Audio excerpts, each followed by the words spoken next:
பேரன்பின் சொந்தங்களுக்கு வணக்கம். இது திருவண்ணாமலை மாவட்டம் கீழ்பண்ணாத்தூர் சட்டமன்ற தொகுதிக்கு உட்பட்ட செல்லங்குப்பம் கிராமத்தில் நாடாளுமன்ற உறுப்பினருக்கு வாக்கு சேகரிக்க சென்ற துணை சபாநாயகர் திரு கு பிச்சாண்டி அவர்களுடைய வாகனத்தை வழிமறித்து கிராம மக்கள் அங்கே அவர்களை உள்ளே நுழைய விடாமல் விரட்டியடித்த காட்சிதான் இது.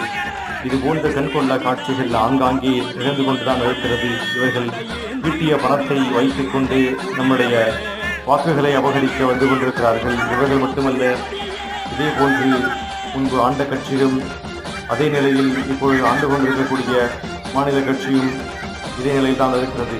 பிச்சாண்டி அவர்களுடைய வாகனம் மறிக்கப்பட்டு அவரிடத்திலே மக்கள் தங்களுடைய ஆதங்கத்தை வெளிப்படுத்தக்கூடிய அருமையான காட்சி இது. எவர்வரேனும் எத்தகைய பதவியில் இருந்தாலும் அவர்களை எதிர்க்கக்கூடிய திறன் மக்களிடத்தில் இருக்க வேண்டும். இந்த களத்தை பயன்படுத்தி நீங்கள் மக்களிடத்திலே சென்று சேருங்கள். இது போன்ற ஒரு நற்தருணத்தை